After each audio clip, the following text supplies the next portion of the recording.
जब से इंडिया ने इंग्लैंड को हराया है ना 5वें टेस्ट में ओवल में, तब से इंग्लैंड वाले भी ना इस हार को पचा नहीं पा रहे हैं। ठीक है, खास तौर से जो सीरीज से पहले जो बड़ी बड़ी डींगे हाँक रहे थे ना इंग्लैंड टीम के लिए और बस बॉल के लिए, उन सब के ना अभी तोते वीरान हो रखे हैं, तोते उड़ गए उनके। वो सब अब समझ नहीं पा रहे कि हुआ क्या ये इंग्लैंड की टीम के साथ, ये इंडियन टीम ने करा क्या। तो दोस्तों बताता हूँ क्यों ऐसा कह रहा हूँ। क्योंकि दोस्तों क्या हुआ ना कि ना जिस बस बॉल की ये डींगे हाँक रहे थे ना, जिस बस बॉल का दम भर रहे थे, अब वही लोग जो सीरीज में शुरू होने से पहले माइकल वॉन, ठीक है, माइकल वॉन ने बड़ी बड़ी बातें करी थी, बस बॉल बहुत करा था,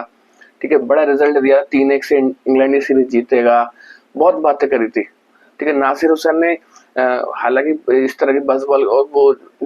वो बड़ा सेंसिबल बंदा है नासिर हुसैन, तो उसने हालांकि कुछ बड़ा चढ़ा कुछ नहीं बोला। रिजल्ट उसका भी वही था कि भैया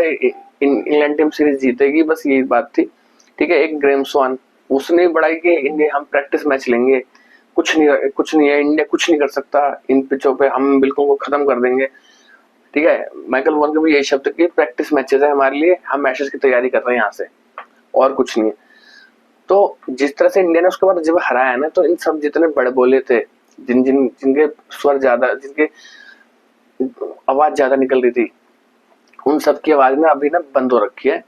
अब वो लोग वही बस बॉल को दोषी ठहरा रहे हैं कि ये जो कंडीशन में जो इंग्लैंड हारा है ना, वो उसी बस बॉल की वजह से हारा है।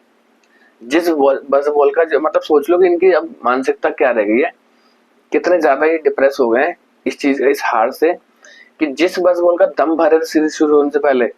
सीरीज के अब खत्म होने के बाद उसी बस बॉल को गालियां दे रहे हैं ये लोग। ऐसा क्यों कह रहा हूँ दोस्तों, ये बताता हूँ आपको। ऐसा इसलिए कह रहा हूँ क्योंकि ना ये जो हार हुई ना इनकी ओवल टेस्ट में, तो ये नासिर हुसैन ने भी बात कही है और ये माइकल वॉन ने भी बात कही है कि जिस कंडीशन में जब लास्ट विकेट थी ना, जब रन कम रह गए थे, जब हैरी ब्रुक भी खेल रहे थे जो रूट भी खेल रहे थे, ठीक है, उसके बाद रन कम रह गए थे, एक सेंसिबल बैट्समैन की तरह सेंसिबल इनिंग्स खेलनी थी आराम से। मगर इंग्लैंड की टीम जो थी ना, वो ज्यादा रिस्क उठा रही थी रन ज्यादा करने के लिए, जिस तरह से हैरी ब्रुक आउट हुए, शॉट मारने चक्कर में कैच आउट हुए। ठीक है, जो रूट का तो एक होता है एज, उस टाइम बॉल थोड़ा ज्यादा हिलने लगा, तो वो एक एज हुआ। ठीक है, जेमी स्मिथ आउट हुए, जेमी ओवरटन, ठीक है, और जैकब बैथल, तो बता रहे कि वो ना रिस्क ज्यादा ले रहे थे, इसकी वजह से वो आउट हुए। तो वो कहते हैं कि इस कंडीशन में ना इनको रिस्क नहीं लेना चाहिए था, और आगे मतलब और ना सेंसिबल तरीके से खेलनी चाहिए थी इनिंग, और जीत के इतने पास आके जिस तरह से हारे हैं ना इंग्लैंड, वो उसी वजह से हारे हैं। वो जो एक इनका ये था कि इन रिस्पॉन्सिबल शॉट्स खेले हैं, ठीक है, वहां से एक सेंसिबल तरीके से मैच को आराम से एक एक रन दो दो रन करके भी खत्म किया जा सकता था, बड़े शॉट के चक्कर में नहीं जाना चाहिए था। पर ये जो क्रिकेट की इनकी ये जो है ना, ये जो तरीका है ये बस बॉल का, उसमें क्या है कि आपको शॉट खेलते रहना है, बस ये तरीका है कि मारते रहो बस। तो मैं उसी लिए मैं कह रहा था कि जिस बस बॉल को सीरीज शुरू होने से पहले ये बड़ा जिसका बखान कर रहे थे ना, बड़े बड़े बहुत ज्यादा गुण गा रहे थे, सीरीज खत्म होने के बाद उसी बस बॉल को इन सब ने गालियां दे रहे हैं उसी बस बॉल को। इसी तरह क्रिकेट खेलने की वजह से हम हारे हैं, इसी बस बॉल की वजह से हम हारे हैं। अगर कोई सेंसिबल बैट्समैन वहां पे सही से खेल रहा होता ना, तो हम ये मैच आसानी जीत जाते और सीरीज हम 3-1 से जीत जाते, अपने नाम कर लेते। मगर वही मतलब वही वाली बात है कि खिसियानी बिल्ली और खंबा नोचे, यही सब चल रहा है इनका। अब ये पहले मतलब ये होता है ना, जब रिजल्ट आपके पाले में हो ना, तो आप चीजों को बड़ा उससे बताते हो,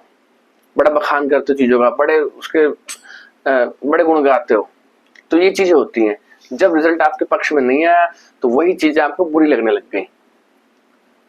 और खासतौर से माइकल वॉन बड़े ट्वीट कर रहे इस बंदे ने भाई कि अभी भी देखो, अभी एक जो पहला टेस्ट जितना 1-0 हो गया, अब तो मैं जो 3-1 की जो मैं भविष्यवाणी करी है, वो 3-1 नहीं 5-0 होगी अब।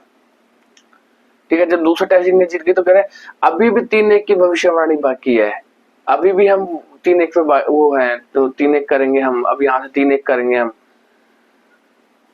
अभी मतलब उसके बाद बड़े स्वर बदले हैं, जैसे जैसे जैसे इनिंग्स जिस तरह मैच आगे बढ़े हैं ना, वैसे वैसे इन सबके स्वर भी बदले हैं भाइयों, कि ऐसे वैसे मतलब बहुत सी चीज, बहुत बहुत बातें करी इन लोगों ने वहां पे। बड़े मतलब इनके मीडिया मतलब इनके प्लेयर से बड़ी स्लेजिंग हुई, सब कुछ हुआ, बहुत बातें, बहुत बड़ी चीजें हुई, बड़े बजबल का इन्होंने बड़ा नाम लिया, मगर अब वो उसी बजबल को सारे के सारे क्रिटिसाइज कर रहे हैं, गालियां दे रहे हैं भाई कि नहीं, इससे हम मतलब ये बताने की कोशिश कर रहे हैं कि नहीं कि इसी बजबॉल की वजह से हम ये मैच हारे, अदरवाइज हम जीत जाते हैं।